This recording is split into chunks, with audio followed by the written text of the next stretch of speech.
deForest and Shirley Martin are the creative force behind our display at the lower level of our historical building up on Quaker Lane. And tonight, Carole will present treasures from the bottom floor. Carole deForest?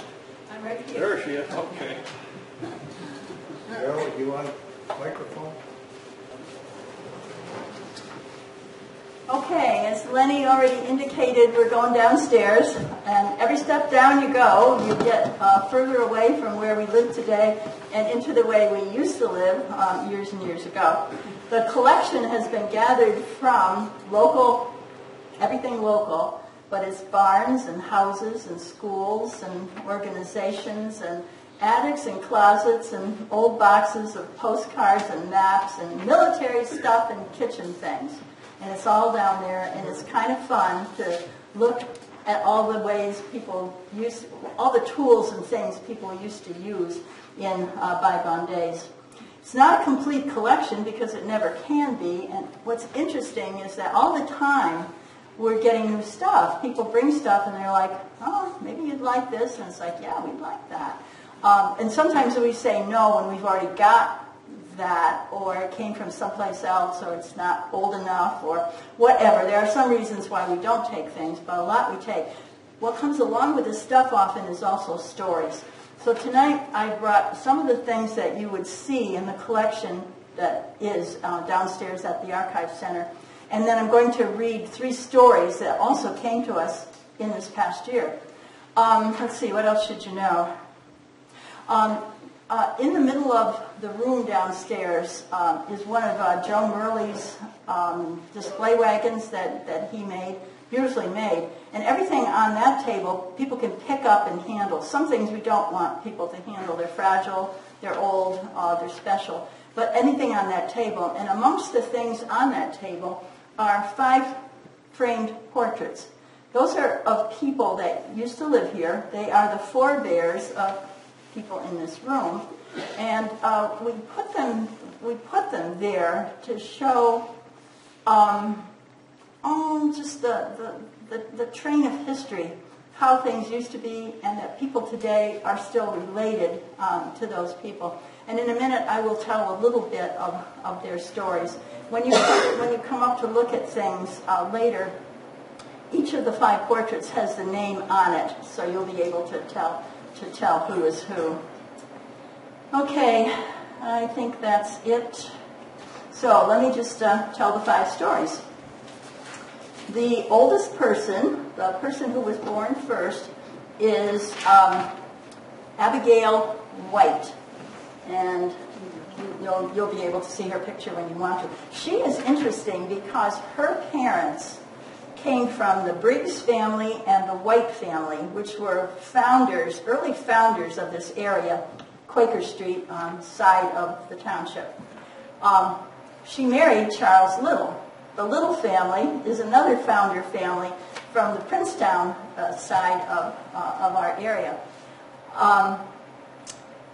Abigail was one of 12 siblings. Charles was one of 10 siblings. They had 7 children, and their 7 children had 90 first cousins. So most likely they've all disappeared, but not all of them. They have not all disappeared. Amongst their descendants that have been a part of our life here in our world today are Susan Biggs, Warren Liddle, the Turknings, and all the Fiddlers descend from Abigail White and Charles Liddle. David Walpole was born in 1845. He's from the Marieville end of things. He was an entrepreneur. He had 3 mills on the South Chuctanunda, and one was a grist mill, a cider mill, and a lumber mill. And in the lumber mill, not only did they mill the timber into lumber, but he then made such important things as shingles, axe handles, wagon tongues, and whipple trees. So anybody that knows what a whipple tree is. Whipple trees, yeah. Beam that comes out in front of a wagon. Yeah. The horses pull. If you're going to have horses working together, you need a whipple tree. Is that right? Do I understand that? Okay, good. Okay, David Walpole an important part of his life was that for 20 years he was the justice of the peace up in Mariahville. And he was held in such high esteem that his neighbors called him Squire David Walpole, and he is the great-grandfather of Lenny Van Buren. David Crowe was also a contributor to our area. Is Robert here tonight? Sometimes his son Robert is here. Anyway, David Crowe was a newspaper man. He started a newspaper we know in Milford, New York, and of great importance to our area, he was the one that began the Altamont Enterprise, which is still going strong and very well. Anyway, he moved to Quaker Street to take over a newspaper that was here. Shortly after he got here, there was a big fire. The whole enterprise burned down, and he started fresh with a brand new newspaper, which he called the Quaker Street Review, and he published that for 23 years. The Crowes have been here for 5 generations. If you're standing at the Archive Center downstairs and you look out across the fields, the house that you will see with the dormers, that is his grandson's house. So you go from David to Leslie to Francis. Francis had that house. Then if you go to the front of the archive building and look out over the lawn across the road, you will see Francis' granddaughter, Brenda. So they have been a presence in our town for a long time. And as I said, the son, Francis' son, Robert, is sometimes here for meetings. Susie Wilkie Jones, you will see her over there. Susie Wilkie Jones inherits the family farm, the Wilkie farm, and that is north of Mariahville. Now, there's been a man who's been working there or has been involved in the running of the farm was Abraham Eaton, and after a while he buys the farm from Susie and marries her daughter, Margaret. And Susie continues living on the farm, and she's Grandma Jones to the 2 girls, or to all the girls, but Edna and Anna. And those girls, when they finish high school, or when they finish like what would be 8th grade, they both pass the Regents, which means they're entitled to go to high school. But there was no high school here. You have to go into Rotterdam to Draper. Well, how do kids that live in Mariahville go? There was no transportation. So what they decided to do, the Eaton family and the Peak family, who also had 2 scholars in their family ready for high school. So the 2 families rent a flat in Rotterdam, close to Draper School. And Grandma Jones goes along as housekeeper, cook, and I suppose chaperone, and the 4 kids go to school. That happens for the 4 years of for school. And then when the 2 girls graduate high school and go on to Oneonta to college, Grandma Jones goes along again. You still need a cook, a housekeeper, and a chaperone. The girls both got their degrees for teaching. They came back, taught in local schools. Edna marries Joe Tinning, and Anna marries Max Turpning. The last story is Matilda Alexson, and this is our immigrant story. She was born in 1869, but not here. She was born in Sweden and came with her parents as a young child to this country. They got off the train in Amsterdam. He got a job as a farm laborer, didn't like it very much. Got a job working on the railroad, didn't like it very much. And an early death left the wife, Johanna, and 5 children in rather rough circumstances. But Johanna had a backbone and a will to raise a family, and she did, single-handedly, and raised her children and attained a better level of living. 2 of the girls, well, let me start with one of the girls, had an opportunity to go to New York City to work as a domestic, actually as a cook, in one of the big houses in Brooklyn. And that opened the way for Matilda to do the same thing. So 2 of the daughters became domestic workers in fancy houses in New York City. Matilda never married. She carefully invested her money, only to find out that she's reached retirement and she's lost everything. The investment was a bad investment. So she comes back to Duanesburg with as much as she started out with, which was nothing. And her half-sister is Mary McLean Larson. That's the wife of Lars Larson. Mary is a widow, and she says to Matilda, well, what else? You'll just come and live with me. So Matilda, my Aunt Till, lives out the rest of her days on the Larson farm on Hickory Turnpike. They both die within weeks of each other in 1948.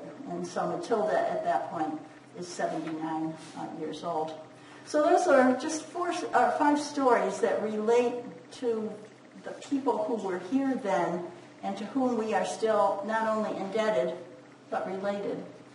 So now I will just share a few things that I brought over. These are part of the collection. You can always see them over here, but I thought you might be especially interested in a few of them.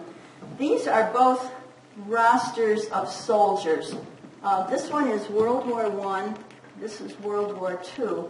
These are men from this area who went to war. And I thought you might be interested in, is family there? Are neighbors there? Are friends there? So this is a good chance to take a look at who is there. In some cases, it's marked if they died in the war. But it's interesting to know who the people were back then that were part of that. One thing that came to our attention not too many months ago. Oh dear, I'm so sorry. I forget about this. Is this little it's called a Shirley Temple. And if I hold it up, you can see her picture. It's a Shirley Temple breakfast set, and it's a cereal bowl, a juice glass, and a little milk pitcher. Now, apparently, we don't know the whole story, but they were commissioned this arrangement of Shirley, and all of them have a picture of Shirley Temple on them. It was General Mills that commissioned these to be made, and we found out that much. It was in 1936, and what we can't find out was what they did with them. We saw no advertising. What we think happened was that in standard old cereal times, you would send in box tops and get something you wanted would be sent to you. Our thought is that what they probably did was send in so many box tops, you got one piece, so many more, and you got the other, and you could collect the whole set. Anyway, General Mills had been making shredded wheat, which you probably remember, since the 1800s, 1890-something. Wheaties was already being made by 1934, but as you think about Wheaties, they were kind of an athletic brand. They were the breakfast of champions. So it seems unlikely that their giveaway would be the Shirley Temple little breakfast set. But we just don't know how that all fit in. You might want to look closely at this. When it got brought to us, I would have absolutely no idea what it is. Luckily, there was a label with it. It comes from Susan Biggs, and it was a tool. It says tool by, which I think means made by, but I'm not certain. Tool by Charles Liss. Carl Liss's grandfather. Now, Susan Biggs' father was Carl Liss. But it's a beautifully crafted precision instrument, and the use of it, this is a blade, and it was used it was like a drawbar, and it would Plain wood? It would, yes, but a specific thing it was for. It was for, you know how wagon wheels had spokes, and they all had to fit into certain little holes. And this is what got the round wood to the shape of the hole. So you might want to take a look at that. Interestingly, the initials CL are marked into it. I would like to think he made it, but anybody that knows tools, and it's beautiful. So take a look at that. Okay, a couple of other things. The pipe. We believe this pipe, it's a pipe. I can't believe this is the whole pipe. So something is missing here, but anybody that knows pipes and wants to look at this up close, I'd like to know what you think. What is missing? What should be here that isn't here? Anyway, if it was Bory Larson's, which it was found in his house, and no one else in the house smoked, we assume it came from Norway and was the possession of Bory Larson. So I'd like you to look at that and tell me any information you might have about it. And at the same time, I thought you might like to know what Bory Larson looked like. This photograph has been recently engineered, I think you would say, from an old negative through modern processes, and it shows Bory, and the little child that's standing with him is my mother. So it's Bory Larson and his granddaughter Doris Larson. It's just kind of a curious picture. And so we do believe that he was the one who smoked the pipe, and they both came from Norway. Okay, let's see, is there a lastly thing here? No, that is the lastly thing for this. So what I want to do now is tell you about 3 stories that, I need to change glasses. 3 stories that also came in, see, it's stuff that comes to us, but it's also stories that come. And so I have 3 stories to read to you that a year ago we didn't know any of these stories. They're new to us. And the first one is called The Hickory Wars. This story has come to us through Albert Fiddler and Shirley Martin, and they heard it from their mother. And it's an incident that dates back to the early 1900s. You got to put yourself on Schoharie Turnpike.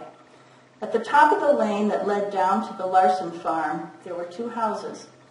Herb Wood and his family lived in a small jerry-built cabin just to the west of the lane. And the Bill Becker family lived directly across the Schoharie Turnpike.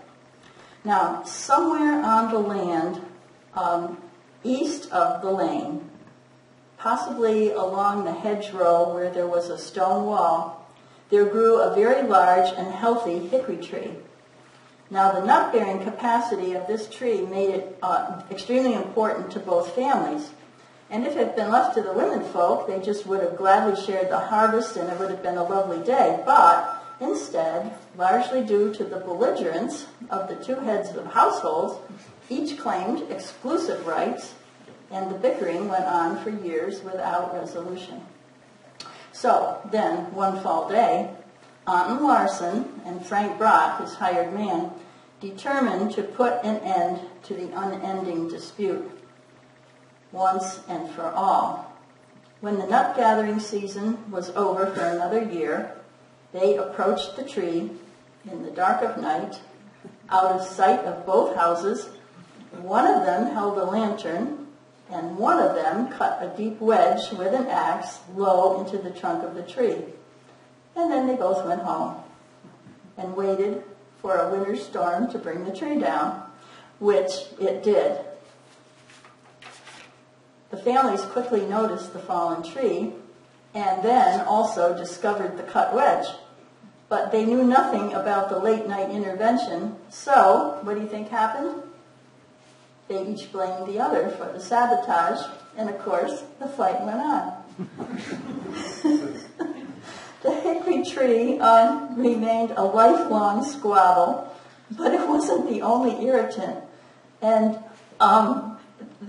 any topic could inflame the air between them. And I think because life can be dull and boring, but if you want to, you can add a little spice. So my feeling is that people egged it on. They just let the acrimony grow, and it did.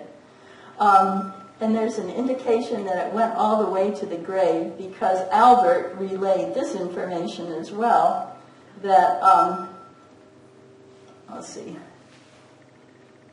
Well, Bill Becker was the first one to die, and according to Albert, Anton Larson went to Herb Wood and said to him, "Well, Herb, looks like he got the better of you once again, going ahead like that and laying claim to the best ground in the cemetery."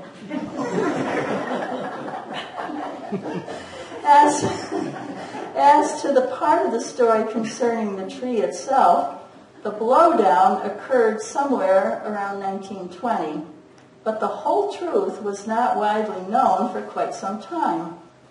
Otten's brother, Adolf, left the area to start a new life, a new chapter of his life raising sheep in Montana. And in 1936, his niece, Helen Larson Fiddler, who was then living on the Larson farm with her husband Nathan and their children, they decided they would take a cross-country train trip and visit Adolf. Well, out there, old stories were told, including a full account of the one about the hickory tree. But once home again, not too much was said. Well, why? Why was not too much said? Well, as Bart McDougall often reminds us, some of the best stories are not told, and perhaps Helen was a little hesitant to share her family's involvement in this one. But more than 100 years has gone by, and there's nobody left to be offended one way or another. So I'm telling the story, and it's going in the archives. Okay, that's one. The next story is a part of, first of all, it's called the Weaver School. Before I tell this story, though, I'd like to ask a question. Is there anybody here that attended the Weaver School, District 19?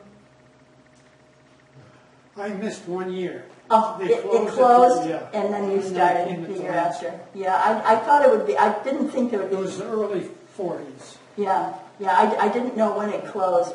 Well, who here did attend a rural one-room, two-room school? Anybody besides myself?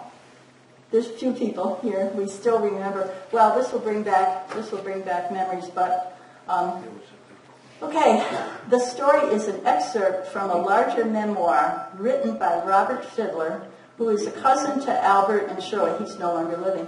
A cousin to Albert and Shirley Fiddler.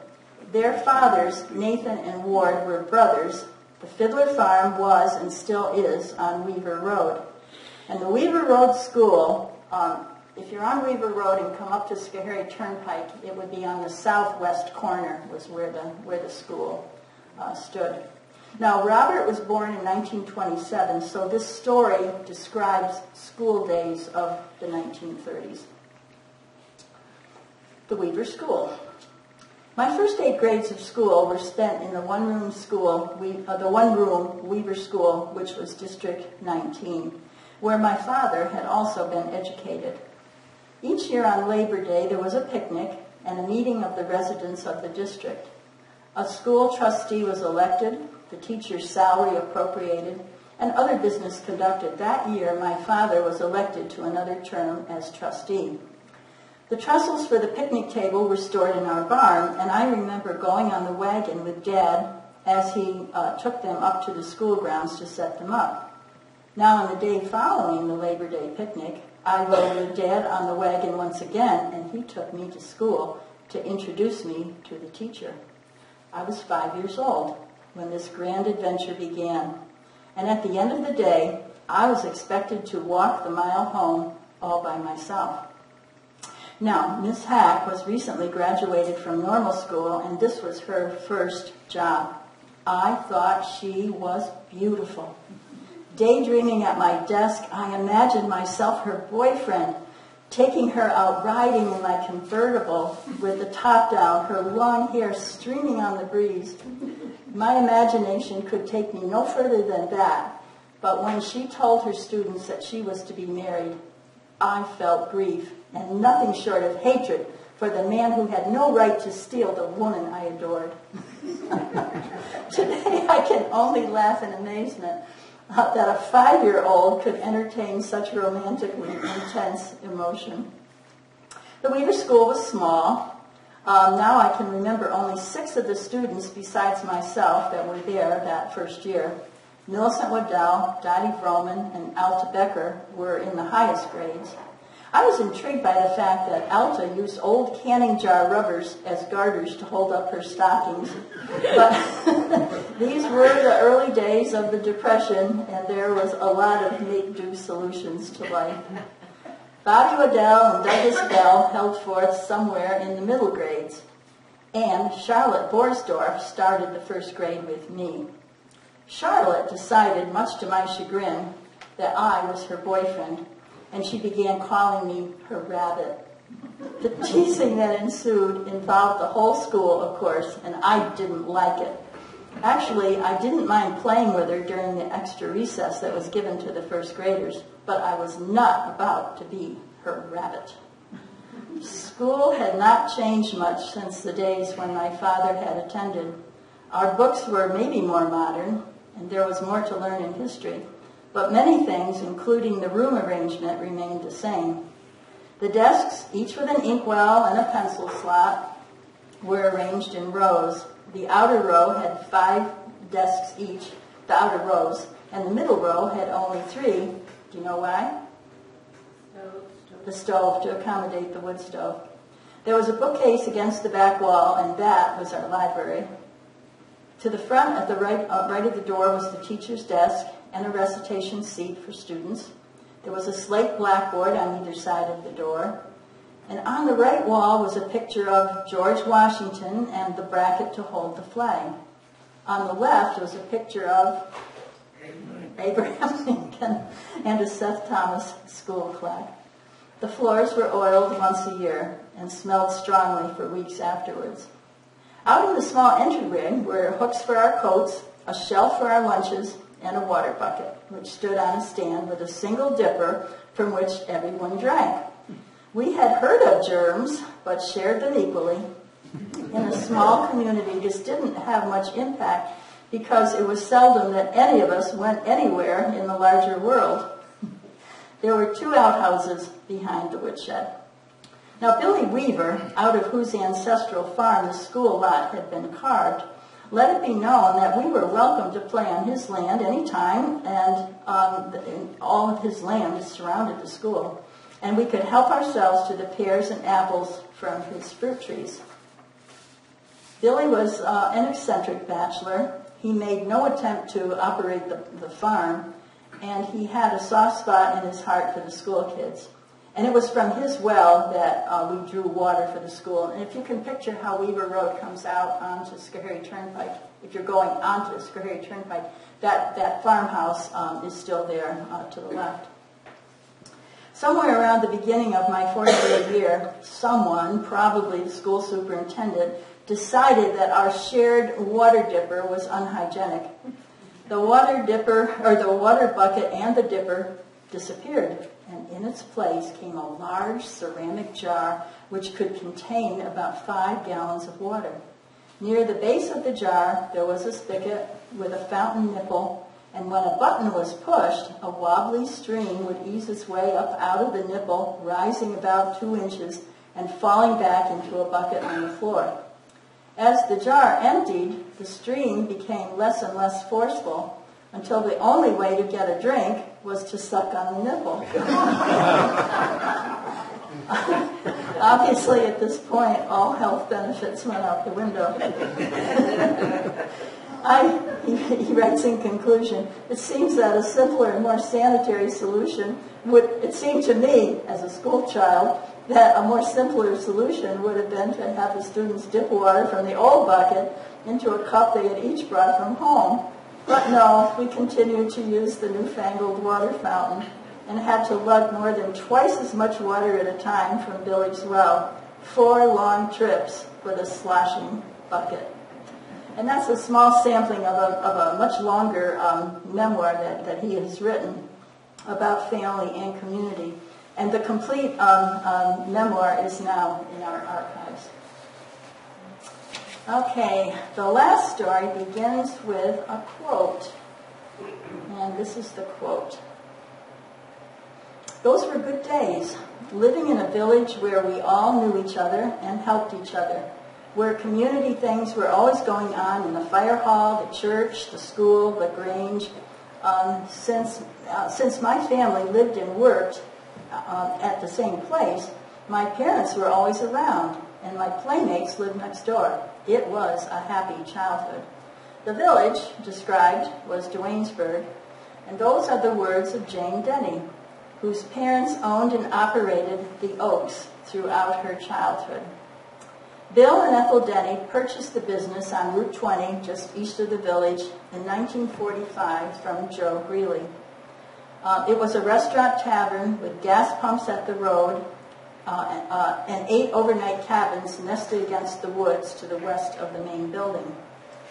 The Dennys moved to Duanesburg from Schenectady, where Bill had been a insurance salesman for Metropolitan.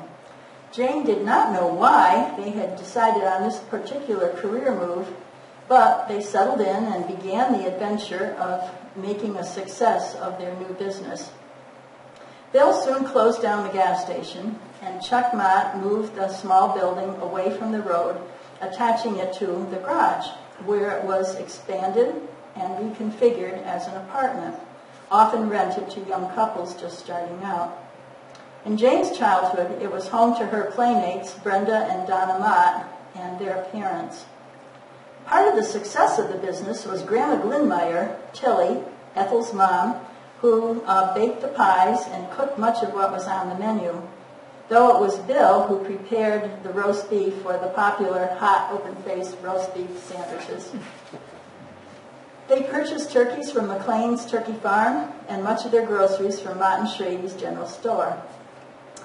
Quote, "It could be a noisy place, sometimes late into the night," Jane said of the main room, which was directly beneath her bedroom. But she got used to it, and she said with a laugh, there was no one to say no, so she was not above peeking around corners and looking down through cracks in the floorboard to catch a glimpse of what was going on down below. Were your parents party people?" I asked. "No," she said, "not really. They were friendly people. They knew how to make everyone feel at home." "And what was expected of you?" I wanted to know, knowing how much work it is to run a mom and pop business. "Not that much," she said. "I was pretty much allowed to just be a kid." The bar part of the business was, of course, off limits, but helping with the dishes in the kitchen certainly was not. And though her dad took charge of the laundry associated with the cabins, Jane often helped others with cleaning up and setting things up for overnight guests. Sheets and towels were ferried back and forth between the main building and the cabins by means of an old wicker baby carriage, and sometimes young children, put in Jane's care, were ferried about in the same manner. Jane was 13 when, most unexpectedly, her mother died of a heart attack. Close friends of her mother, who had been helping out with cooking and waitressing, now also looked out for Jane in the manner of mothers. After a time, Bill, who was not in good health himself, began to lease the daily operation to others before eventually selling outright. After the heyday of the 40s and 50s, it all rolled along quite well for a while. And then, like many other businesses in rural areas, began to lose clientele as people sought goods and services in the city, which seemed closer now that there were better roads and faster cars. But of course, in the end, as we all know, it was I-88 that forced the closure of this and other businesses that depended on traffic through the crossroads that was Duanesburg. I would like to say, because you might have questions, Jane is here tonight, so if you have questions about what her life is like at the Oaks, you can ask in a few minutes. In closing, I would like to just refer to that the unique history that Duanesburg has as a crossroads. As recent programs have illustrated, and that would be the program by Bart and by Lenny talking about gas stations and restaurants and things, we are so aware of how much of the business in and around Duanesburg catered to the traveling public. And I think this is meaningfully expressed by 2 signs that now hang together on our wall down in our collection downstairs at the Archive Center. They did hang in Gid's service station and were gifted to us by Dave Vincent. And you can probably see a picture of them there. One advertises AAA, the American Automobile Association, standing ready to give necessary or urgent assistance to those on the road. The other advertises Western Union, also standing ready to assist by sending urgent or necessary messages to anywhere from somewhere on the road. We were connected. Oh, we also had train depots and an airport. And for years, Gitz was a bus stop, and I think it was for Greyhound. Does anybody? Yes. Okay, it was for the Greyhound line.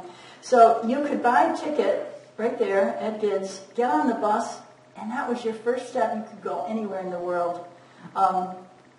It's something to be a crossroads of two major roads in its day.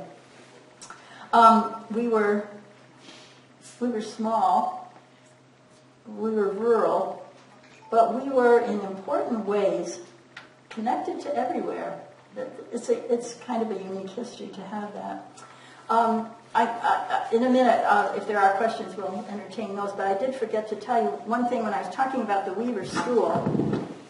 Also in our collection, we have this textbook. It's a health textbook.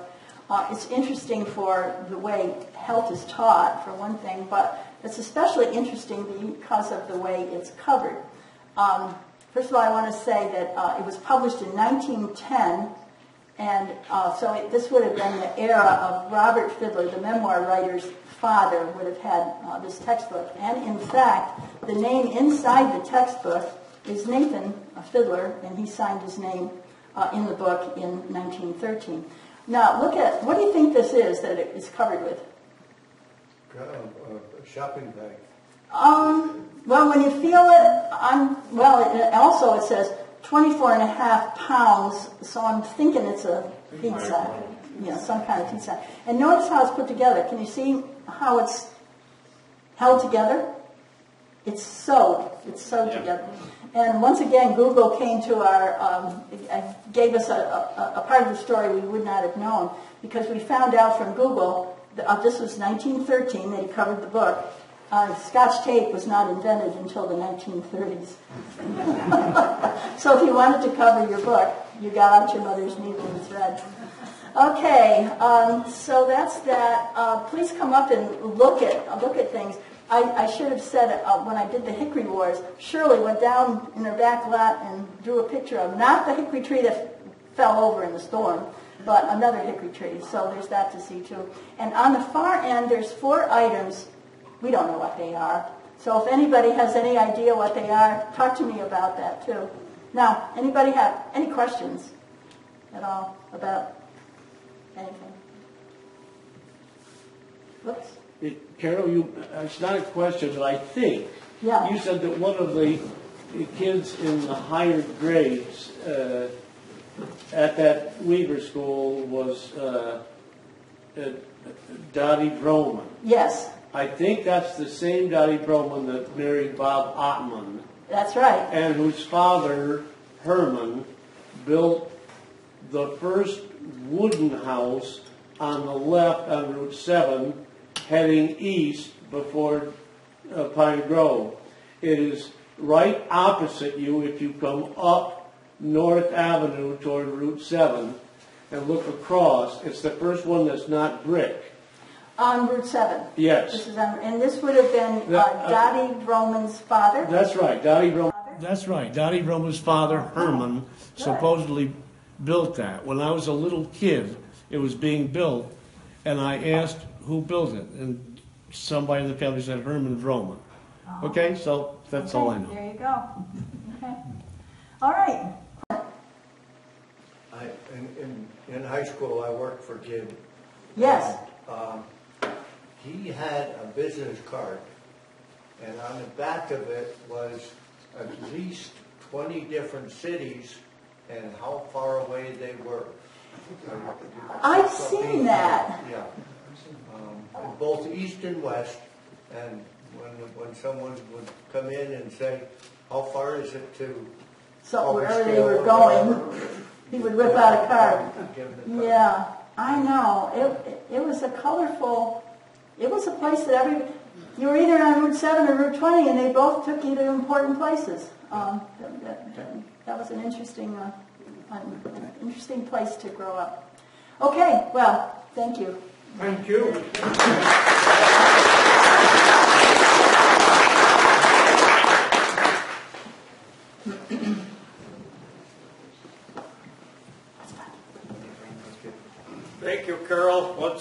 you've done a great job for us. If any of you folks,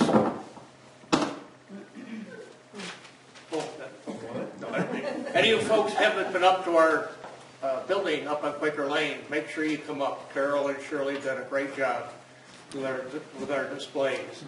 And if it's been a year or two since you've been there, things have changed since then. Really, every year it's different. So make sure you stop up. I've got to give you an update on my last month's program, filling stations. It's a nice thing about these programs. Some people feed back information later. The next day, I heard through Steve Schrady that the Quaker Inn property was a garage with a gas pump up at Quaker Street in the early 40s, or excuse me, early 30s. George Wilsey had a garage, a gas station there, and after Prohibition ended in 1933, he turned the garage into a bar, Wilsey's Grill, and later became Quaker Inn. So that's number 30. That's number 40 gas stations. I spoke with Bill Greisler the day after the meeting. He said the Long Shadow Cabins had a gas pumps up there. So that's 41 stations, and we've got a mystery. We've got a thermometer that was given to us over on this table. We got a picture of it. T.L. Wright Garage, Duanesburg, New York, with an Esperance phone number, which I have found out Esperance could way down into Lansing, the Esperance Exchange way back then. So if anybody knows anything about that thermometer, take a look at it. And we've got a fan, advertising fan, which I've got a picture over here of the Canteen, which was Duanesburg, New York. Golf, gas station, lunches, cabins, and so on. So if it rings a bell, please let me know, or somebody, to get this all updated. There's a lot of information out there. I say Bill Greisler is my source now, other than Barty. Barty's young yet, but yes. Bill is 93 years old, so he's Barty's a long ways from 93, right, Bart? Yes. Okay. I'm not in any hurry.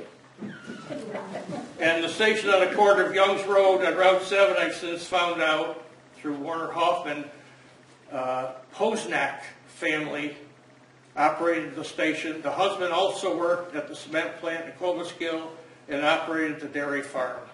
So in the 40s. So that's Posnack, yeah.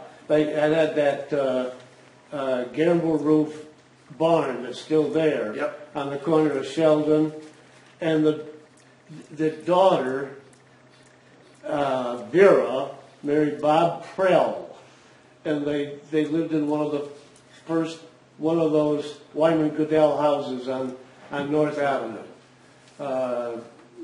She'd been a friend of my mother's in school, and she married a guy named Bob Prell. That's all I know about it.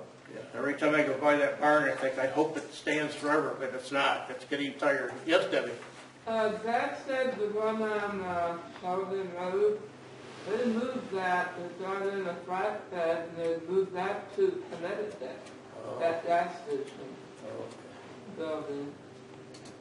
Okay, see, that's how we get feedback and to get these stories finished up. Okay, we want to thank Carl Weideman again for the great job he did on the newsletter. Hope everybody got one. They go out to all dues-paying members, so another reason, if you haven't paid your dues, make sure you keep it up to date.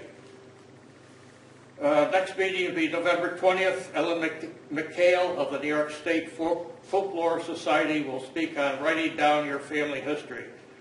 That's another thing we should all be doing. Get your family history. Get it down because future generations, it's going to be important. We still need someone for refreshments for November. If you're able to do it, see Pat over here at the table. And Pat's also collecting dues tonight. And thanks to Audrey Rossi for tonight's refreshments. And did anybody got anything from the floor? Again, thanks for coming out. Hope to see you next month, and enjoy your refreshments. Thank